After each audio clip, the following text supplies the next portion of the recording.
As the accusations against disgraced movie producer Harvey Weinstein mount, more and more women are coming forward with claims that he sexually assaulted or harassed them. And on October 17, Game of Thrones actress Lena Headey alleged that Weinstein harassed her too. She claimed via Twitter that Weinstein invited her to his hotel room and, when she turned down his advances, told her to tell no one. Headey, who plays the stone-cold Queen Cersei on Game of Thrones, shared her story on her Twitter account on Tuesday morning in a thread that described two alleged encounters with Weinstein over the course of several years. She first described an experience while she was promoting the 2005 movie The Brothers Grimm, distributed by Weinstein's company Miramax, per the Los Angeles Times. She alleged, "The first time I met Harvey Weinstein was at the Venice Film Festival.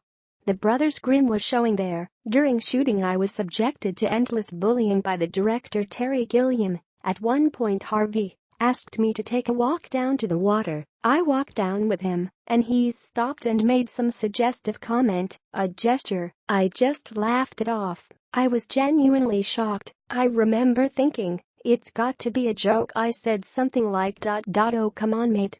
It'd be like kissing my dad. Let's go get a drink, get back to the others." I was never in any other Miramax film.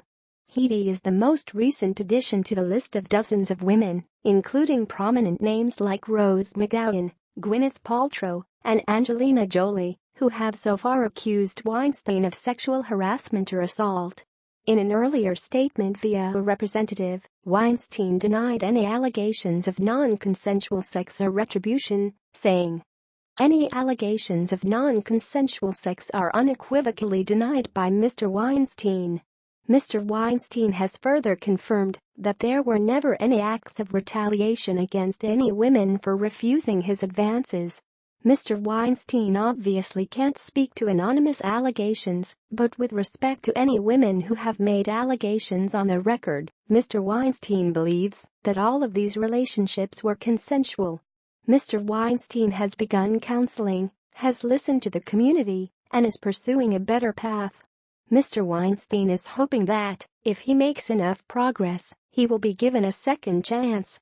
Elite Daily has reached out to representatives of Weinstein about the most recent allegations, as well as representatives of Gilliam regarding the accusations of bullying, but did not hear back by the time of publication. In a subsequent tweet, Headey described the second alleged encounter, which is so much worse.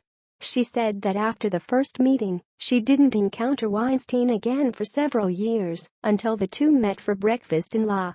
I had always carried the thought that he'd never try anything with me again, not after I'd laughed and said never in a million years, she wrote. But, she claimed, he did. After a breakfast meeting, she alleged that he invited her up to his hotel room, ostensibly to get a script, an excuse that many of the women who have, so far accused Weinstein of assault have echoed. In the elevator, Headey said, her whole body went into high alert. She allegedly told him that she had joined him in the elevator and was going up to his room only for work, and to not think she had any other reason. Weinstein, she claims, was furious. She wrote, "He was silent after I spoke, furious. We got out of the lift and walked back to his room. His hand was on my back, he was marching me forward, not a word. I felt completely powerless. He tried his key card, and it didn't work. Then he got really angry. He walked me back to the life, through the hotel to the valet, by grabbing and holding tightly to the back of my arm. He paid for my car and whispered in my ear, 'Don't tell anyone about this, not your manager, not your agent.' I got into my car and cried." Stories like Headey's, and those of the myriad other women who have, so far accused Weinstein, have prompted a renewed, and much-needed, discussion about sexual harassment and assault. On October 15, the hashtag #MeToo took off on social media as a way for survivors of sexual assault to hopefully give others an idea of how prevalent the problem is.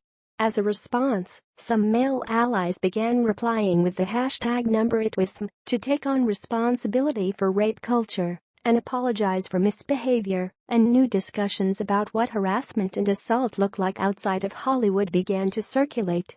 But as more women keep coming out with new stories like Headey's, the conversation continues. It's clearly long overdue.